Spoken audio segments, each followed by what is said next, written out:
بسم اللہ الرحمن الرحیم۔ دو چار انتہائی ضروری باتیں جو کچھ دنوں سے ایک ٹاپک بھی بنا ہوا ہے، ان کے بعد صرف مقصد ایک اہم ترین موقع ایک کورس کا تعارف کروانا ہے۔ پہلی بات یہ سمجھیں کہ علم ہمیشہ استاد سے لیا جاتا ہے۔ یہ جو سیلف اسٹڈی ہے نا، اور خود پڑھنا اور اپنی سینس کریٹ کرنا اور عقل کو بار بار اچھال کے اندر لانا اور پھر علم اور دین کے انٹرپریٹیشن کرنا، بہت بڑی خطا ہے۔ ابن عباس کہتے ہیں کہ نبی صلی اللہ علیہ وسلم نے فرمایا تسمعون ویسمع منکم ویسمع ممن یسمع منکم، کہ آپ لوگ مجھ سے سنتے ہو بطور شاگرد، پھر لوگ آپ سے سنتے ہیں، پھر لوگ آپ سے سنتے ہیں۔ اٹ مینس کہ یہ علم کے جو ٹرانسفر ہونے کی سٹیجز ہیں کہ وہ یہ کہ ایک شاگرد بن کے استاد کے سامنے بیٹھتا ہے اور پھر اس طرح وہ سینہ بسینہ علم شفٹ ہوتا ہے۔ دوسری بات کہ اسلاف کا یہ طریقہ، یہ حجت ہے بالکل۔ اللہ رب العزت نے اسلاف کو کہا ہے، ان کے متعلق فرمایا ہے کہ والذین اتبعوہم باحسان، کہ جن لوگوں نے احسان طریقے سے ان کو فالو کیا۔ ایک تیسری بات کہ علم کے لیے بڑا ضروری ہے ادب، اور بے ادبی کا تو طوفان مچا ہوا ہے، خاص طور پہ فیس بک پہ۔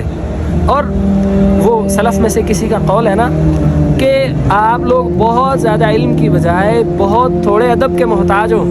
تو ادب، استاد، اور پھر اس کے ساتھ یہ جو ایک مفت کا کانفیڈنس ہے نا، یہ ڈائریا کہہ سکتا ہوں میں اسے، کہ آپ کو اتنا کانفیڈنس ہے کہ آپ اسلام کے ہر معاملے کے متعلق اچھل کے بولتے ہیں۔ غلط، بالکل غلط بھائی۔ آپ میں یہ خوف زندہ رہنا چاہیے کہ کہیں میں اللہ سبحانہ و تعالیٰ پہ افتراء علی اللہ بغیر علم، بغیر علم کی کوئی ایسی بات نہ کہہ دوں کہ میں اللہ پہ جھوٹ مان سکوں۔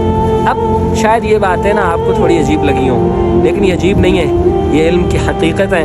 اور ہمارے ایک محسن ایک شیخ ہیں عبدالعزیز ناصر حفظ اللہ تعالیٰ، ان کا ہم پر یہ احسان ہے کہ اگر ہمیں اللہ سبحانہ و تعالیٰ کا کوئی تعارف تھا نا اتنا سا، تو بہت زیادہ اللہ سبحانہ و تعالیٰ کا کتاب التوحید کے ذریعے تعارف ہمیں شیخ عبدالعزیز ناصر حفظ اللہ تعالیٰ سے ہوا۔ تو وہ ایک 9 اپریل سے کورس سٹارٹ کرنے جا رہے ہیں۔ میں اللہ کے پیارے حبیب صلی اللہ علیہ وسلم کی مسجد سے، جو علم اور نورانیت اور نور کا منبع ہے، تو وہاں سے بیٹھ کے آپ سے یہ گزارش بھی کروں گا، ریکمینڈ بھی کروں گا، اور ہائیلی ریکمینڈ کروں گا، ایسے انڈورس کرتے ہوئے آپ سے کہوں گا کہ آپ اس سے ضرور فائدہ اٹھائیں۔ بس ایک دفعہ اپنے آپ کو اس میں انرول کروائیں 9 اپریل سے۔ اس کے ہم ڈسکرپشن میں ڈیٹیل دے دیں گے انشاءاللہ۔ باقی آپ دیکھیے گا اللہ آپ کو کیسے خیر سے سمیٹتا ہے۔ اللہ نے ان کو بڑے اچھے علم و فہم سے بھی نوازا ہے، اور آپ کو آداب سکھائیں گے بڑے اچھے طریقے سے۔ آپ کو فیل ہوگا کہ یہ ہوتا ہے علم، اور علم کی خشیت اور وقار انشاءاللہ پیدا کریں گے، اور بہت آسان اور اچھے طریقے